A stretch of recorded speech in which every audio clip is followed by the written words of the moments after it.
Hi everyone, it's Katrina. From an advanced city sunken by an earthquake to sinful places punished by the gods, here are 8 lost cities discovered underwater.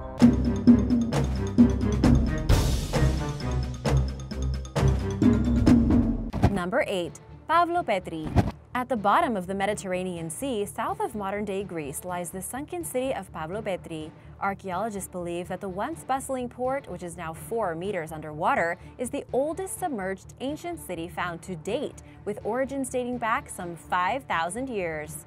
Pavlopetri thrived for over 2 centuries before sinking around 1000 BC due to a powerful earthquake that altered the region's topography. Marine geoarchaeologist Dr. Nicholas Fleming discovered Pavlopetri in 1967. In 1968, a team of archaeologists from Cambridge University mapped the remains and dated it back to 2800 BC. After some sort of confusion.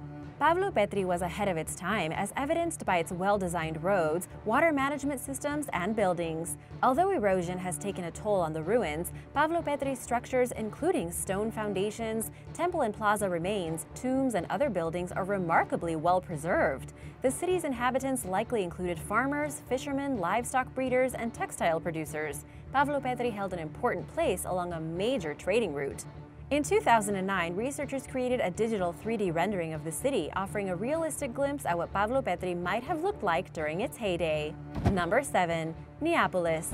The ancient city of Neapolis was founded on the northeastern Tunisian coast during the 5th century BC. It changed hands several times between warring factions and eventually became a major Roman port. Around 1,700 years ago, a catastrophic tsunami wiped Neapolis off the map. Historian Ammian Marcellin recorded the disaster, but mentionings of Neapolis in Roman literature are otherwise scarce. Finding the city's remains would help corroborate the few existing records of the event. In 2010, researchers from the Tunisian National Heritage Institute and the University of Sassari in Italy began searching for Neapolis. The explorers finally discovered the city's ruins in the summer of 2017, 7 years later. Included among the 50 acres of remains are streets, monuments, and around 100 tanks that were used for making a condiment called garum from fermented fish. Garum was popular in both ancient Greece and Rome. This discovery has allowed us to establish with certainty that Neapolis was a major center for the manufacture of garum and saltfish, probably the largest center in the Roman world. Munir Fantar, who headed the team that found the city, told AFP. The vast underwater ruins also confirmed historical accounts of an earthquake occurring on July 21, 365 AD, followed by a tsunami, which partially submerged Neapolis. Number 6. Lake Van Castle. In 2016, a team of divers led by underwater photographer Tahsin Ceylan discovered a fortress at the bottom of Turkey's largest water body, Lake Van, near the harbor of a centuries-old town called Adilcevaz. Archaeologists familiar with the area had forewarned the team that there was little to be found in the lake. Don't go there. Why? The divers were undeterred, however, an important lesson, and proceeded with their research, which was inspired by local rumors that beneath the watery surface lay a stash of ancient ruins. Following the discovery of the fortress, Ceylan told the local press that its walls range in height from 10 to 13 feet and that the site spans roughly 1 kilometer. Video footage of the remains shows structures ranging from loose stone piles to smooth, square walls. One stone contained a lion drawing, leading the team to believe that the fortress may have been built around 3,000 years ago. At the time, a nation called Urartu spanned present-day Turkey, Armenia, and Iran.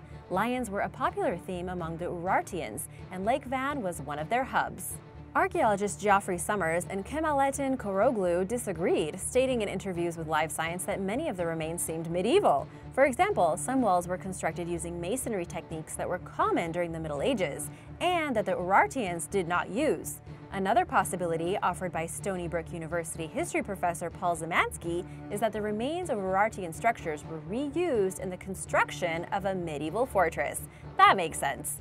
Some archaeologists believe that the fortress and other parts of the city it once occupied were gradually submerged by rising sea levels. One thing everyone seems to agree on is that more research is necessary, of course. And now for number 5. But first, let me know what city you would like to visit in person. Who wants to get their scuba certification with me and we can all go? If you are new here, be sure to subscribe before you leave. We have lots of new videos coming up. Number 5. The temples of Mahabalipuram. Located in the southern Indian state of Tamil Nadu, the ancient city of Mahabalipuram is a UNESCO World Heritage Site known for its archaeological marvels. Between the 3rd and 9th centuries AD, this city was part of the Pallava dynasty. During this time, the city became an epicenter of art, architecture, and literature. Among the greatest architectural accomplishments of the Pallava kings was the construction of a complex of temples known as the 7 pagodas of Mahabalipuram. Only one of the 7 temples, called the Shore Temple, remains visible to this day. The remains of the other 6 were long believed by many to be underwater, while others wrote this suspicion off as a myth. In April 2002, India's National Institute of Oceanography collaborated with the UK-based charity Scientific Exploration Society and discovered some underwater ruins off the coast of Mahabalipuram. They observed broken pillars, steps, wall foundations, and scattered stone blocks.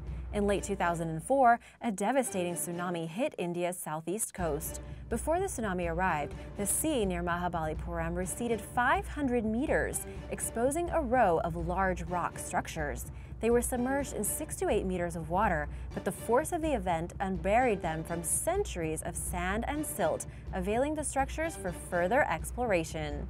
For several years, the Indian Navy and the Archaeological Society of India have worked jointly with various international agencies to study and excavate the site. Evidence increasingly indicates that the 7 temples of Mahabalipuram were, in fact, real, but researchers have not officially concluded this.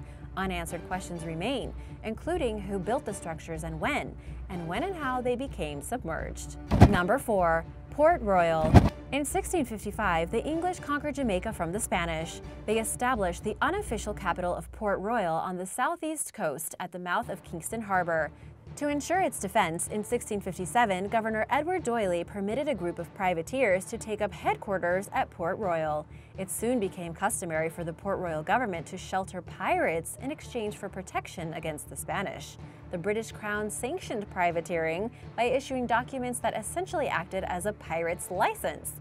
A portion of all booty went to the town government. Pirates flocked to Port Royal, constituting a large percentage of its rapid population and economic growth. By the late 1600s, Port Royal was the 2nd largest European city in the New World, and nearly half its residents were involved in privateering. Naturally, Port Royal was a haven for vices. Around 1/4 of its buildings were either a bar or a brothel. A 7.5 magnitude earthquake hit Port Royal on June 7, 1692, followed by a tsunami. The sand the city was built on liquefied. Buildings, roads, and people were sucked into the earth. Altogether, 33 acres of the city became submerged under 40 feet of water, and 2,000 people died. Some considered the event to be a punishment from God on the most wicked and sinful city in the world. Much of the sunken city remains eerily intact, earning it the reputation of an underwater Pompeii.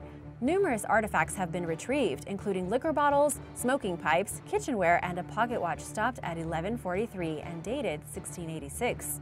In 1999, Port Royal became a designated National Heritage Site.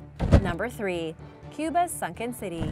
In the roughly 200,000 years since humans emerged into existence, the sea level has never fallen below 120 meters. However, in 2000, ocean engineer Paulina Zalitsky and her husband Paul Weinsweig discovered unusual structures 2,300 feet beneath the water surface south of Cuba's western tip. The couple jointly owned Advanced Digital Communications, or ADC, a Canadian company that focused on deep-sea exploration. ADC was one of 4 companies the Cuban government hired to survey the waters surrounding the Guanahacabibes Peninsula. It was here that Zalitsky noticed a series of bizarre, symmetrically arranged structures at the bottom of the sea while searching for abandoned ships. One theory held that the structures were built at a higher altitude and had plunged to their unexplainable depth due to tectonic activity, rather than rising sea levels.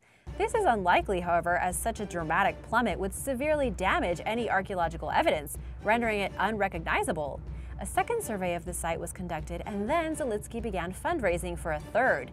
Because the structures were so far below the surface, images failed to be captured during the third voyage in 2004. A National Geographic-funded expedition that was allegedly supposed to happen in 2005 never occurred. The sonar images of the site were vague at best and did not clearly depict any man-made structures, but merely hinted at the possibility.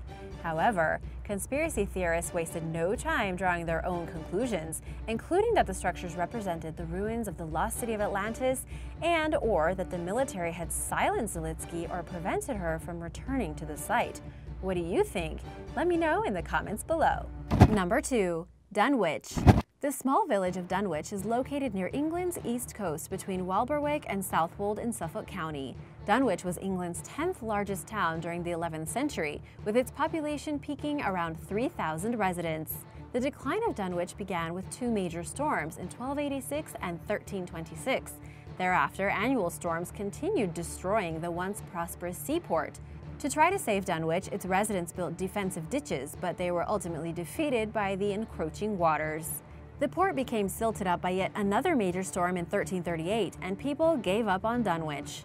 Dunwich was further lost to coastal erosion. Today it consists only of a pub, a fish and chip shop called the Flora Tea Rooms, a few streets, and a handful of homes.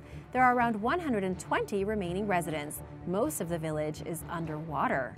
Dunwich also has a local museum, which provides an in-depth look at the town's continuous journey beneath the waves and features a 3D model of the village in its former glory. The remains of numerous homes as well as 4 churches and a toll house were found by divers, along with the ruins of shipwrecks that occurred over the sunken town.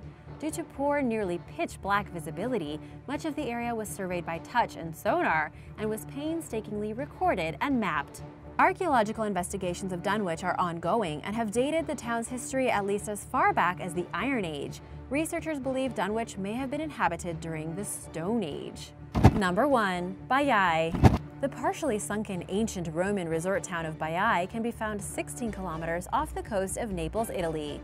Baiae, which was once located over natural volcanic vents, was a place for the Roman elite. It boasted healing hot springs, a mild climate, and lush vegetation, as well as luxurious public baths, fancy villas, and large buildings. Nero, Cicero, Caesar, and other powerful figures were known for visiting Baiae and sometimes even building vacation homes there. During the 8th century, the city was sacked by the Saracens, and by 1500 it was abandoned entirely. The ruins of Baiae were slowly submerged, courtesy of a rising water level caused by volcanic activity. Today, Baiae's remarkably well-preserved remains are part of an underwater archaeological park. Visitors have the options of scuba diving among the ruins, snorkeling, or observing the sunken city through a glass-bottomed boat. I definitely want to go there. Thanks for watching! Would you like to learn more about underwater cities? Let me know in the comments below, and be sure to subscribe! See you next time! Bye!